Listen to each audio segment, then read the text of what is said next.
Olá, bem-vindos ao Jornal da Noite. Foram registrados 347 casos de cólera nas últimas 24 horas em Sofala. Entretanto, há mais um distrito com casos positivos da doença. Nas últimas 24 horas, registramos um cumulativo de 347 casos de cólera em toda a província de Sofala. Destes 347 casos, 237 tiveram alta, isto é, melhoraram, receberam tratamento, melhoraram e foram para as suas casas. Dizer que neste momento a cidade da Beira registrou nas últimas 24 horas 273 casos e 0 óbitos. O distrito de Nhamatanda, 55 casos, 0 óbitos. O distrito de Dondo, 19 casos e 0 óbitos. Gostaríamos de aproveitar esta oportunidade para informar que a nossa equipa de vigilância de doença e de investigação das diarreias fez o seu trabalho no distrito de Buzi. Testamos 10 pessoas, 6 confirmaram positivo para a cólera. Para dizer que neste momento temos também o 4º distrito da província de Sofala com cólera, que é o distrito de Buzi. Daí que o setor continua vigilante, porque há 3 distritos críticos. Neste momento temos que estar muito atentos na província de Sofala, nomeadamente o distrito de Xiringoma, o distrito de Xibabava e o distrito de Mwanza. 32 mil pessoas já tomaram vacina contra a cólera na cidade da Beira. Nazira Abdullah, ministra da Saúde, está satisfeita com a adesão e acredita no cumprimento das metas.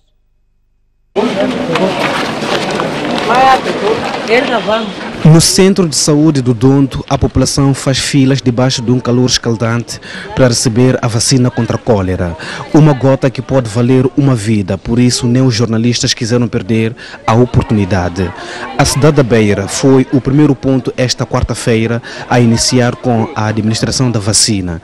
A ministra da Saúde, Nazira Abdullah, trabalhou no distrito do Dondo esta quinta-feira e deu os números referentes ao primeiro dia da campanha. Nós vacinamos cerca de 32 mil cidadãos, para uma meta que temos cerca de 850 mil.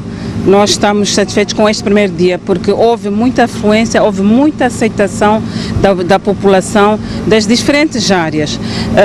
Temos equipas fixas que os cidadãos podem vir e dirigir-se tanto nas unidades sanitárias como em 2 centros de acomodação. A governante foi ver de perto os estragos causados no centro de saúde local. Vários departamentos ficaram afetados, enfermarias com o teto destruído, um ambiente que não oferece condições para a prestação de serviços de saúde. Bem ao lado, o governo espanhol montou um hospital de campanha que oferece serviços essenciais neste período de emergência. Este hospital ten 20 camas de hospitalización, 10 para mulleres, 10 para homes, ten un bloco quirúrgico, ten pediatría, ginecoloxía, ortopedía, o banco de socorro, as consultas externas, a triaxe, e temos capacidade para tratar máis ou menos entre 150 e 200 pacientes cada día. Para preservar a privacidade dos pacientes, a equipa espanhola pediu a não captação de imagens, sobretudo nas salas de atendimento. Entretanto, nos corredores, acompanhamos a visita da ministra, que no fim manifestou a sua satisfação pela pronta resposta dos parceiros de cooperação de Moçambique nesta emergência humanitária. Este apoio vem no momento certo. Por quê? Porque tivemos destruição das unidades sanitárias, estamos a trabalhar, estamos a atender as nossas populações, mas sabemos que não são as condições apropriadas. Então, com estes hospitais de campanha, o que é que vai acontecer? Vamos melhorar a qualidade de atendimento da nossa população, mas também vamos libertar as nossas unidades sanitárias para nós podermos reabilitá-las, porque em algumas situações, algumas enfermarias, estamos a trabalhar metade da enfermaria que não foi afetado e, claro, isso cria muitos constrangimentos para o pessoal da saúde, que não tem condições para dar assistência, sobrevivência ou trabalho em condições difíceis, mesmo para a própria população. Então, os hospitais de campanha que estamos a receber dos nossos parceiros, dos diferentes parceiros, mais o apoio das equipas médicas, vem ajudar neste sentido. Estima-se que mais de 50 unidades sanitárias na província de Sofala sofreram danos na noite do ciclone. O posto administrativo de Dombe, em Manica, afetado pelo ciclone Idai, ressente-se da crise de água devido à poluição dos rios. Para evitar a propagação de doenças de origem hídrica, organizações humanitárias estão a providenciar água potável nos locais de reassentamento. Em Dombe, os cerca de 56 mil habitantes locais recorrem à água dos rios para o consumo. E nesses mesmos rios, vários corpos sem vida e em decomposição foram encontrados após a passagem da depressão tropical Idai, o que tornou a água imprópria para o consumo humano. Sem alternativa, pessoas há que bebem aquele precioso líquido, tal como se vê na imagem. A situação levou esta organização humanitária a instalar nas zonas de reassentamento pequenos sistemas de abastecimento de água potável que é captada da única fontanária pertencente à missão da Igreja Católica para evitar que a cólera e outras doenças causem luto às famílias já enlutadas pelo Idai. Então não tinham do anel que poder beber e a água sempre estava ficando suja. Então por isso já vieram aqui por causa desse missão para vir ajudar aqui, por isso temos aqui a água sai no tanque de emissão, tudo preparado, o cloro, tudo está preparado, por isso nós estamos aqui à espera até nos 3 meses. Depois de 3 meses, a Visão Mundial, que está a distribuir lajes para a construção de latrinas melhoradas com o mesmo objetivo de ver a população livre da cólera, perspectiva a abertura de furos de água naqueles novos locais habitacionais. Numa área como essa, onde é de reassentamento definitivo, nós também temos planos de construção de furos e ou reabilitação de furos de água que possam existir nesta zona. Essas medidas visam evitar o quê? Evitar doenças diarreicas, como diarreia, cólera, e também evitar que as pessoas percorram longas distâncias à procura de água potável. Mas essa, por ser antiga, não pode usar. Enquanto isso, o governo provincial está no terreno, empenhado na monitoria destes processos. Ainda em Manica, no posto administrativo de Dombe, as aulas retomaram esta segunda-feira. Entretanto, há ainda alunos desaparecidos devido ao ciclone Idai. O papai disse é melhor deixar, porque nós, quando nós queremos levar livros, cadernos, nós vamos perder a vida. Depois nós subimos na mangueira, o papai disse deixa tudo. Eu que minha irmã começamos a subir na mangueira. E foi assim que perdeu todo o material escolar? Sim, equipamento, uniforme, caderno. Assim comprei um caderno. É apenas um relato dos vários de crianças que perderam tudo e vêm o ano letivo ameaçado. Em Dombe, para além dos estragos em infraestruturas e culturas, a força do ciclone Idai ameaça comprometer a educação de cerca de 2.000 alunos. Aqui há um número ainda não identificado de alunos que estão desaparecidos. Temos algumas crianças que ainda estão a encontrar espaço do seu restabelecimento nas famílias. Então essas crianças, temos umas porque provém de Matarara, onde também a situação foi tão complicada aqui a nossa. Então algumas das quais perderam seus parentes, têm que se reintegrar em outras famílias. Ainda temos dúvidas se voltam para esta escola ou terão que se integrar em outra escola. Também temos outras crianças em que os seus pais passaram para o centro de reassentamento da missão. Essas crianças ainda temos que fazer a negociação com outra escola para passarem para lá. Para além de material escolar, falta apoio psicossocial às crianças. Temos algumas crianças, por causa do trauma, estão numa situação que precisam do apoio psicossocial. Então ainda estão nas famílias por causa da perca do material escolar, de vestuário, ficaram sem uniforme. Ainda estamos a fazer um levantamento e um acompanhamento para ver se essas crianças também retomam as aulas. Enquanto isso, o impacto do Idai deixa marcas indeléveis na memória dos alunos. A água chegou com umas 14. Depois mamãe disse que Tamari, por enquanto, essa água que está a vir leva água, tudo é importante, o que é pôr na pasta, depois pôr no mesmo lado. Depois eu peguei, pus no mesmo lado. Depois quando eu vi a água, estava frio mesmo, com força mesmo. Depois eu deixei tudo, depois deixei cair a água, começou a encher, depois fomos lá na escola. Nós estávamos a dormir, logo ouvimos já, as irmãs chegaram, começaram a bater porta. Nós disse, como assim as irmãs vão bater porta desta forma? É para nós ir na macheza a fazer chamada. Logo ficamos, a irmã disse, acorde, nós acordamos de força já. Disse, olha, água na fazenda. Fomos ver aquela água, estava cheia. Começamos a assistir e pessoas já saírem na água, as crianças que estavam naquela arteia, tipo, crianças assim, pequeninos. Aquelas pessoas, senhor diretor, estavam a levar primeiro crianças pequenas, dizendo que vamos deixar os adultos em cima de árvore.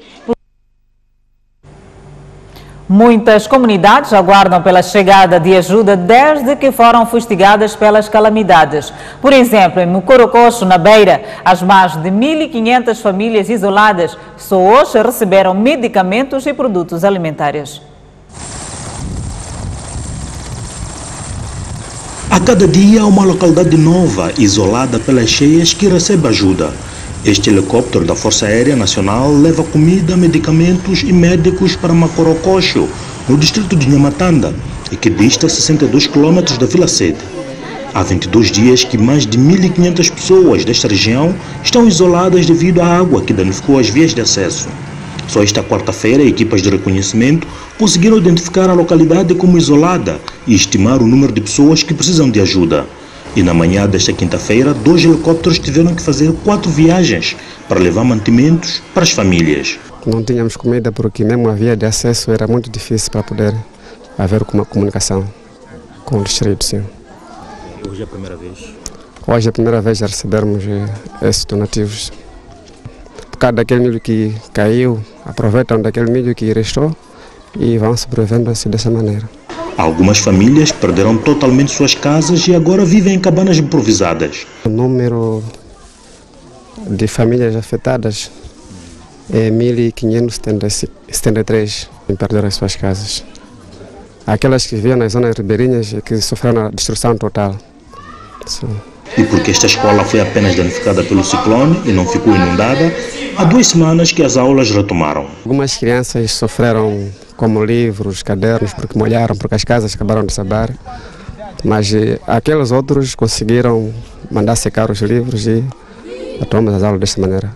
Como tínhamos um pequeno estoque de material, de livros, acabamos também dando aos próprios alunos.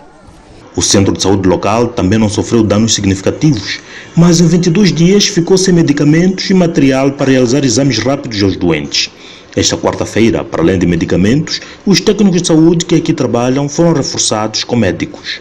Estamos a trabalhar normalmente, só que temos dificuldade dos medicamentos, muito mais.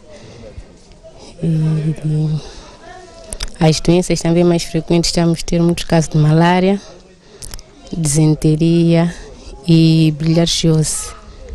Essas são doenças mais frequentes que estamos a ter dia a dia na cada unidade sanitária. Outra dor de cabeça para esta unidade sanitária era evacuar doentes graves. Há dias que desesperadamente esperam por ajuda para enviar uma mulher grávida para um hospital de referência. Temos um caso na maternidade, né, de uma puérpera que está com anemia. E já tinha dado guia para o hospital rural, só que a dificuldade é de transporte para ela. Não tem condições como sair daqui para lá, para Nhamatanda. Mas com essa ajuda de hoje, prometeu que há de levar a puérpera, né, para o distrito, para ser avaliada. Refira-se que continuam equipas no terreno a identificar localidades e comunidades que estejam isoladas e a precisar de ajuda humanitária urgente nas zonas afetadas pelas cheias e pelo ciclone Idai. O Porto da Beira esteve encerrado por 5 dias devido à passagem do ciclone Idai. Foi necessário reforçar a segurança para evitar a queda de guindastes, o que significaria inoperância por 1 ano.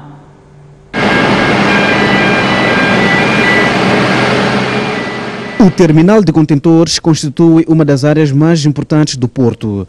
Um guindaste como este pesa 800 mil quilos e tem 60 metros de altura.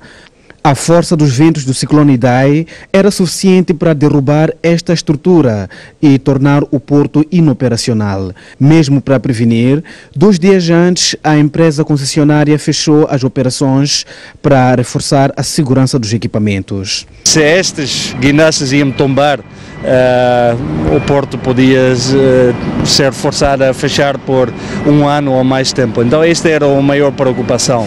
Então o que fizemos, nós temos aqui sempre posições fixas para quando há muito vento estacionar, mas além disto fixamos elas com soldadura, com peças que fabricamos na hora, com cordas metálicas ou com aço, soldamos mesmo para as calhas, para segurar que elas não podiam saltar. Outra preocupação tinha a ver com os contentores que, mesmo tendo a carga, podiam cair. Podes ver que normalmente temos aqui contentores 4, 5, um em cima do outro. Com o ciclone se deixa assim, muitos iam cair e cada um desses contentores pode ter carga sensível, pode ter eletrodomésticos, pode ter todo tipo de carga. Então é nossa obrigação como Porto de ser um bom fiel depositário e cuidar das cargas. Então por isso fechamos 2 dias antes, reduzimos a altura em todos os lugares onde podia, até o máximo de 2, em outros sítios onde não foi possível, colocamos contentores de tal forma que o vento podia passar. Era uma espécie de pirâmide que criámos para passar.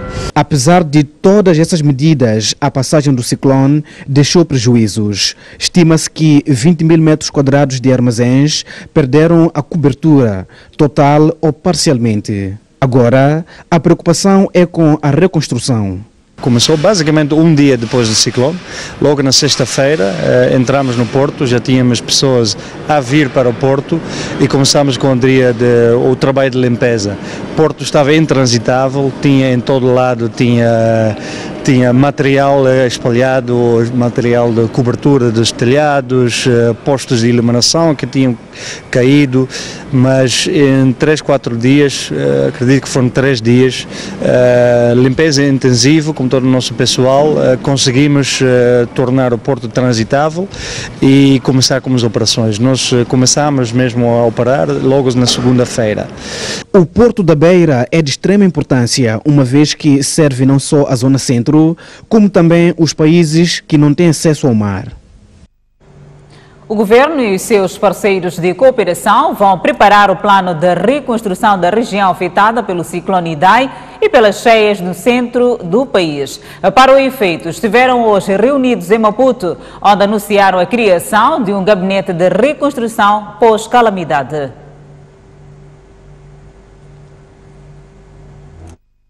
O governo e os seus parceiros de cooperação reuniram-se esta quinta-feira em Maputo para, em conjunto, preparar uma matriz única e harmonizada das necessidades de reconstrução das zonas afetadas pelo ciclone Idai e pelas cheias.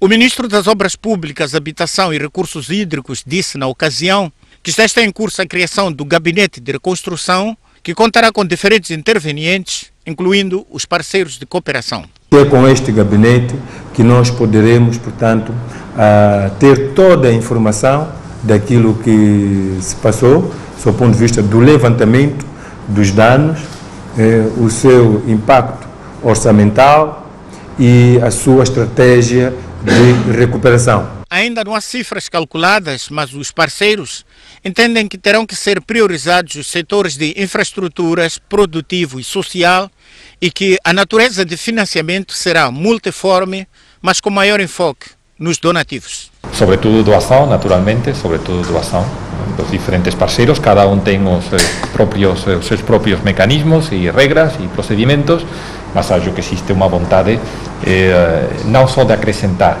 os programas actuais, todos nós vamos fazê-lo, mas também, numa certa medida, readaptar ou reprogramar alguns projetos. Na mesma ocasião, o presidente do Conselho de Administração do Fundo de Estradas fez saber que neste plano serão abrangidas as obras que já estavam em curso e muito provavelmente serão revistos os valores contratados com os diferentes empreiteiros.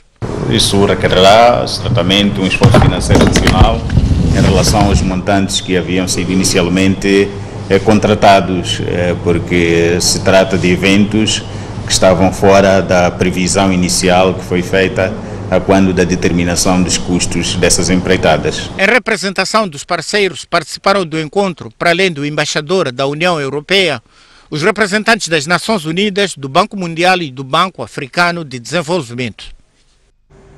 O Banco Africano de Desenvolvimento vai apoiar Moçambique, Malau e Zimbábue a reerguerem-se do impacto do ciclone Idai. O BAD anunciou hoje um donativo de 100 milhões de dólares destinado à reconstrução de infraestruturas.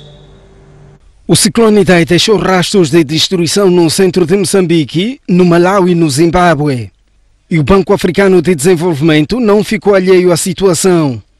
A instituição vai ajudar financeiramente com 100 milhões de dólares, com destaque para Moçambique, por ser o mais afetado. Nós disponibilizamos 1,7 milhões de dólares para o apoio imediato de emergência, o que podemos contribuir de imediato. Mas, como eu disse, nós estamos a olhar mais para daqui para o futuro. Então, nesse âmbito, estamos também mobilizando um apoio para a reconstrução.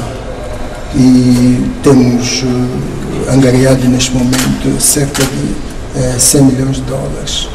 O anúncio da doação foi feito esta quinta-feira pelo presidente do BAD, Mateus Magala, a quando do encontro com o presidente da República.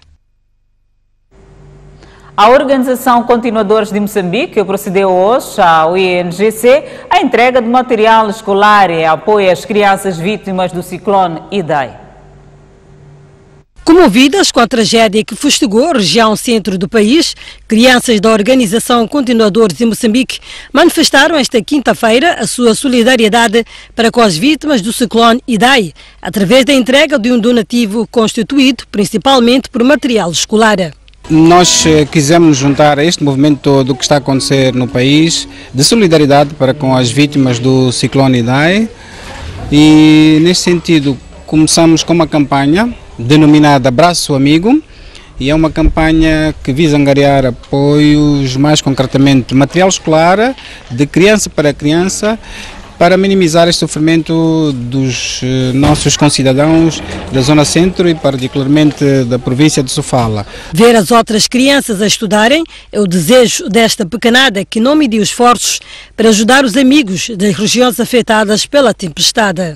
Vim ajudar os nossos irmãos que foram afetados pelo ciclone Idai.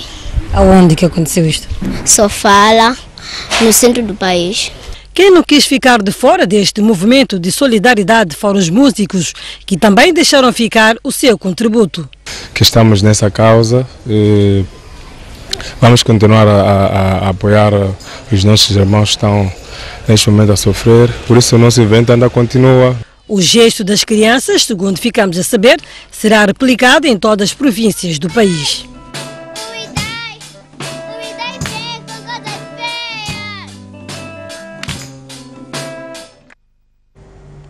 Maputo será palco esta sexta-feira de um concerto solidário às vítimas do ciclone Idai, um espetáculo que junta mais de 50 artistas, entre moçambicanos, angolanos e portugueses. A intenção de prestar apoio às vítimas do ciclone Idai está a juntar diversos grupos sociais. Desta vez, são artistas moçambicanos, angolanos e portugueses que se vão juntar em palco para abraçar uma causa solidária. Não é um espetáculo qualquer.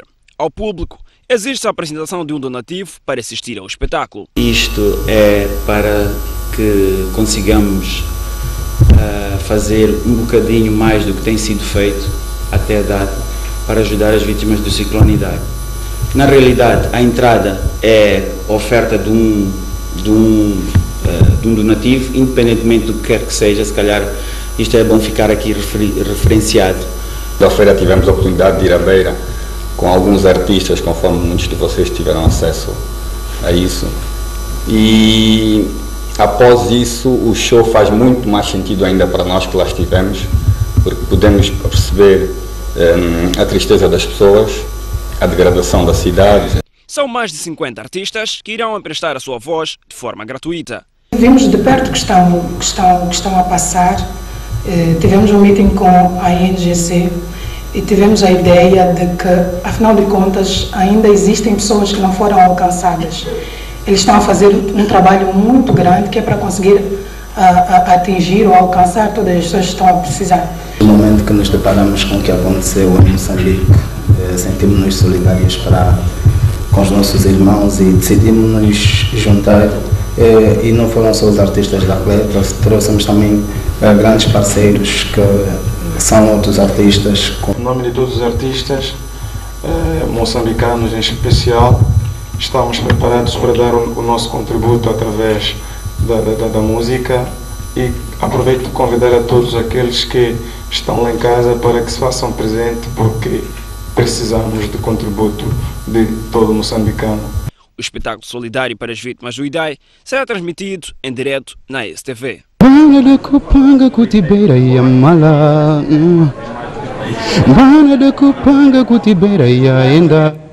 Artistas portugueses também solidarizam-se com as vítimas do ciclone Idai.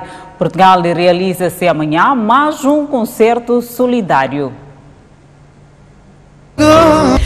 Os portugueses não se mostraram indiferentes ao sofrimento que afeta aos moçambicanos após a destruição causada pelo ciclone Idai e pelas cheias no centro do país. Na terça-feira à noite, Lisboa vibrou ao som da música de vários artistas lusófonos com o objetivo de angariar donativos para aliviar a situação crítica em Moçambique. Tenho para mim que apesar de não...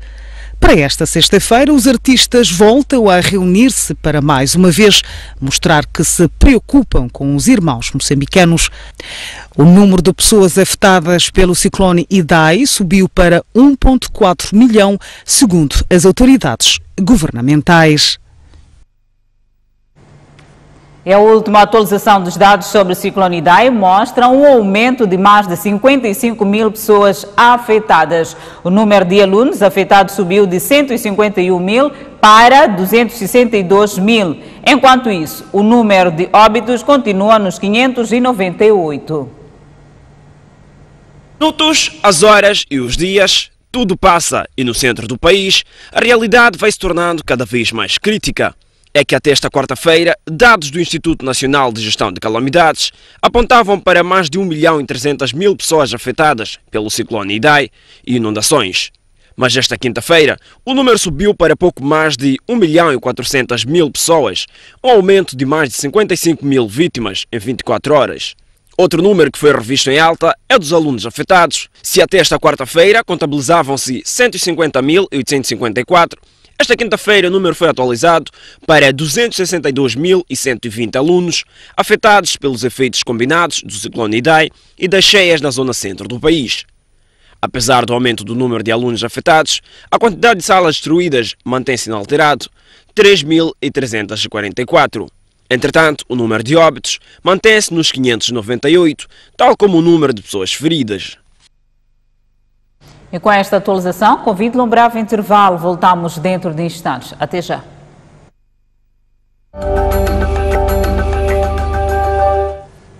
De volta ao Jornal da Noite, seguimos com os advogados dos arguidos do processo das dívidas ocultas que requerem a abertura de instrução contraditória com a medida. Os advogados pretendem rebater ou enfraquecer as provas produzidas no processo de preparar melhor a defesa dos seus constituintes. Esta é uma notícia a acompanhar nos próximos blocos noticiosos. E desta feita, seguimos com mais apoios, desta feita da CTE. Em audição esta quinta-feira, na primeira comissão da Assembleia da República, o setor privado revelou a sua discordância com a proposta que o governo submeteu à Assembleia da República. Para eles, foram postas de lado todas as suas contribuições. O Conselho de Ministros não conheceu as nossas observações. O Ministério conduziu o processo no quadro daquilo que é a sua visão. Infelizmente, da sua visão, da argumentação, resulta um desfazamento do objetivo e do desenvolvimento do próprio texto. A ser aprovada como está, a CTA diz que a nova lei de trabalho representaria um retrocesso à paz laboral. Nós estamos a conhecer uma lei que vigora, que promove de forma exemplar a paz laboral. Nós conhecemos poucas greves com esta lei que vigora. A Assembleia da República diz que vai analisar a proposta para acomodar tanto os patrões como os trabalhadores. A lei do trabalho, por ser uma lei estruturante nas relações jurídico-laborais, é uma lei que, por um lado, deve garantir que a nossa economia seja competitiva, que a nossa economia seja produtiva e, por outro, também tem que garantir a defesa dos interesses e direitos legítimos dos trabalhadores. Para o presidente da Confederação das Associações Econômicas de Moçambique, esta falta de transparência deve-se ao facto de, em Moçambique, não haver nenhuma lei que obriga a escutação pública. A notícia que acabamos de acompanhar dá conta da revisão da Lei do Trabalho, onde a CTA defende revisão profunda com mais elementos contemplados. Seguimos com mais informação e desta feita, a Frelimo propõe medidas especiais em Cabo Delgado nas eleições gerais de outubro próximo para não excluir população deslocada devido aos ataques armados. Seguimos com mais notícia, onde o Parlamento diz que ainda vai discutir com o Governo como será feita a representação do Estado na cidade de Maputo, visto que a capital tem um estatuto específico e não está contemplado no regime de governação descentralizada. O argumento do Parlamento é de que há competências que estão acima do Conselho Autárquico da cidade de Maputo e essas competências não devem estar à deriva. Daí a necessidade de um secretário de Estado, pese embora a Constituição da República determine que na capital não se aplica o regime de governação descentralizada.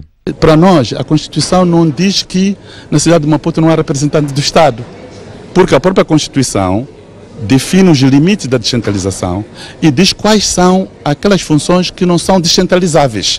Então, e essas funções não descentralizáveis, na cidade de Maputo, quem vai exercer? Então, é isso, por exemplo, as escolas secundárias, os municípios não têm competência, etc, etc. Então, nós víamos que uma coisa é a representação do Estado. Em todos os escalões do território nacional deve existir o representante do Estado para exercer as funções exclusivas de soberania do Estado. A posição do governo, segundo Lucas Chomera, é de criação de uma lei específica sobre o caso da cidade de Maputo, cujo território da autarquia coincide com a província conhecida como Maputo. Mas porque a nona sessão do Parlamento é curta, dado o número de temas a discutir, a Assembleia da República equaciona voltar a analisar o assunto com o Executivo para o alcance de uma saída rápida até as eleições de 15 de outubro. Pensávamos que para não criar um vazio, a partir de janeiro de 2020, depois das eleições, tomam posse, na cidade de Maputo fica um vazio, fica um município e não há nem governador, nem representante do Estado. Então, a cautela, achávamos nós que devíamos manter um representante do Estado. Se entrar essa lei, e se for aprovada essa lei de especial, então revogaríamos esse dispositivo. Refira-se que a partir de 2020, quando o novo elenco governativo tomar posse, a cidade de Maputo deixará de ter um governador e as restantes províncias terão governadores eleitos. Neste momento, a capital do país tem um governador, ou melhor, uma governadora, entretanto, sem nenhuma Assembleia Provincial onde esta possa prestar contas. A Assembleia da República reduz de 120 para 75 dias o prazo para apresentação de candidaturas à Presidente da República nas eleições de 15 de outubro. A distribuição de mandatos dos deputados da Assembleia da República pelos círculos eleitorais passa de 180 para 105 dias. As duas decisões foram anunciadas esta quinta-feira e visam viabilizar o calendário eleitoral, uma vez que já está apertado devido ao adiamento do início do recenseamento eleitoral. Tendo em conta que o recenseamento ainda não vai começar no dia 15, a legislação atual diz que as candidaturas são apresentadas 120 dias antes do sufrágio. antes do dia do sufrágio. Então 120 dias significava no dia 15 de abril terminaria o prazo de apresentação de candidaturas pelos partidos políticos. Então, o que não é exequível. Havia um outro prazo que é de 180 dias para a CNE divulgar os mandatos e a sua distribuição pelos círculos eleitorais. 180 dias. Entanto, também esse prazo teve que ser encurtado para 105 dias. Tanto porque todo o calendário, bastou atrasar o recenseamento, desencadeia mudanças em todo o calendário. O Parlamento manteve o período de 48 horas de reflexão após campanha eleitoral, contrariando a proposta de 24 horas sugeridas pela Comissão Nacional de Eleições. Lucas Chomera falava esta quinta-feira à margem da sessão plenária que aprovou na generalidade o projeto de revisão de lei de eleição do Presidente da República e dos deputados da Assembleia da República. Basílio Monteiro afirma que o governo está a tratar com a devida atenção o processo de integração dos homens residuais da Renamo. Na qualidade de chefe da Brigada Central de Assistência Provincial da Zambésia, Monteiro trabalhou nos distritos de Murumbala e Mopeia. O chefe da Brigada Central da Frelimo de Assistência Província da Zambésia, Basílio Monteiro, diz que foi interpelado pela população nos distritos de Murumbala e Mopeia sobre o desarmamento dos homens residuais da Renamo. A população quer paz efetiva. É verdade que encontramos desafios. As populações pediram-nos seriamente que se conclua o processo do desarmamento dos homens da Renamo. Particularmente no distrito de Murumbala, a retirada dos homens estão ainda concentrados em Sabe, bem como em Morotone, porque as populações querem movimentar-se livremente para os seus campos de produção, para as suas atividades. Então, recebemos estas mensagens persistentes para que o esforço que o camarada presidente do partido está a levar a cabo seja concluído num intervalo de tempo bastante curto, até antes mesmo do início da campanha, para que as pessoas se movimentem livremente. Assumimos que são mensagens legítimas e tomamos boa nota delas. No trabalho político, Monteiro diz que os camaradas estão empenhados por forma a materializar a vitória do partido nas eleições gerais deste ano. Um cidadão foi raptado na noite de ontem na cidade de Maputo.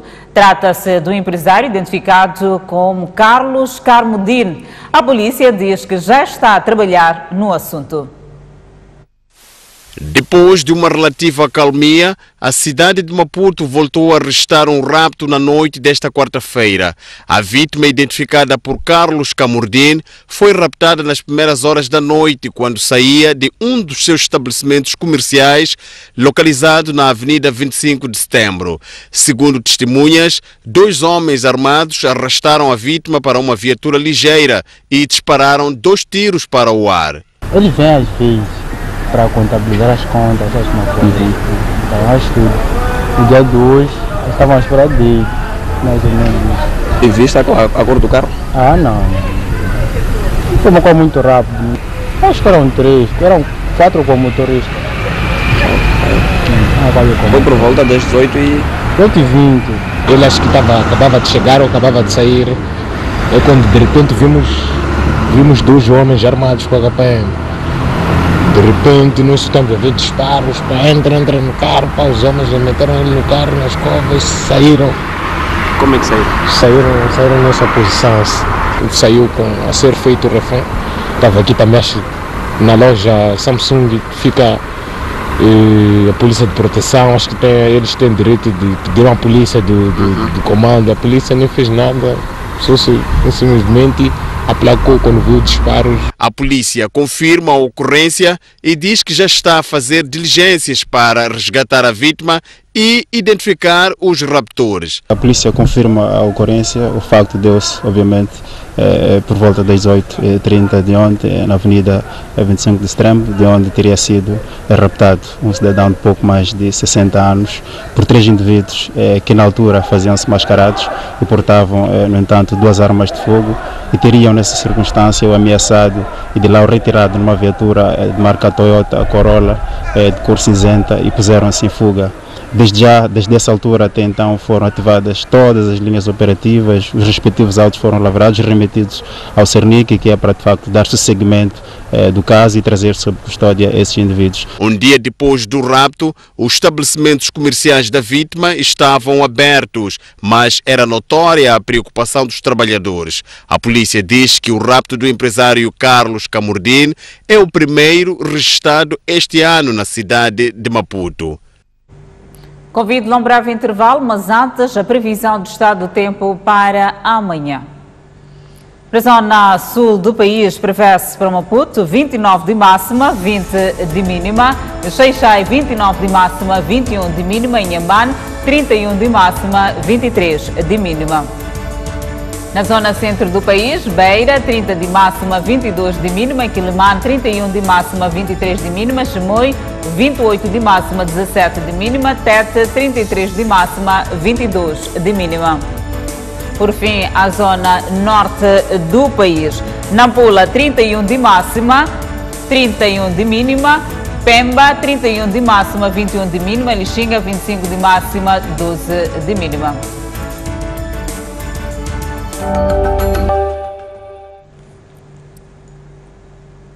De volta ao Jornal da Noite. Os pilotos da Ethiopia Airlines tomaram todos os procedimentos de segurança para evitar a queda do Boeing 737 MAX 8 no dia 10 de março. A informação consta de um relatório preliminar sobre a investigação do acidente aéreo. Ainda não se sabe o que terá provocado a queda do avião Boeing 737 MAX 8, que resultou na morte de todos os 157 passageiros. Entretanto, de acordo com o relatório preliminar citado pela ministra de Transportes etíope, os pilotos da Ethiopian Airlines teriam tomado todos os procedimentos necessários para impedir a queda do avião. Sendo assim, a ministra etíope apela à empresa Boeing que faça uma vistoria no sistema de controlo da aeronave e peça aos fabricantes que testem os aviões antes de entrar em operação. As famílias das vítimas de várias nacionalidades continuam à espera de informação completa sobre a queda do avião, que ocorreu 6 minutos após levantar o voo. O acidente aéreo da Ethiopian Airlines acontece 5 meses após a queda de outro Boeing 737 MAX 8 da Lion Air na Indonésia, tendo matado 189 passageiros. E o Campeonato Nacional de Futebol, Moçambola, vai arrancar no próximo dia 27 do mês em curso e será disputado em 2 séries. A decisão foi tomada esta quinta-feira numa reunião entre a Liga Moçambicana de Futebol e os clubes.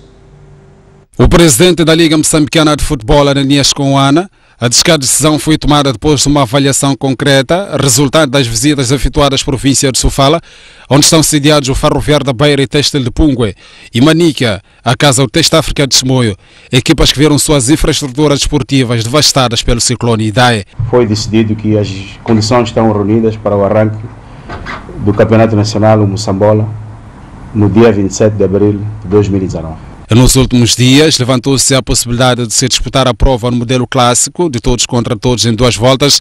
Entretanto, na reunião havida esta quinta-feira entre a Liga Moçambicana de Futebol e os clubes, este ponto não foi debatido.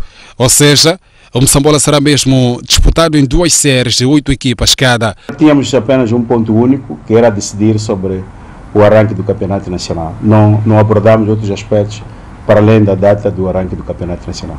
Os clubes dizem-se prontos para o arranque da competição. Depois do relatório que a direção da Liga que esteve no terreno com os clubes, notou-se que os clubes não perderam nenhum dos seus atletas, seus membros das equipes, sofreram sim aquilo que é a parte infraestrutural, e já esta garantia que daqui a 15 dias vão poder ter os seus campos em dia. Lembre-se que o arranque Moçambola tinha sido inicialmente marcado para 30 de março último, data que viria a ser alterada devido à destruição de infraestruturas desportivas na zona centro do país pelo ciclone Idai.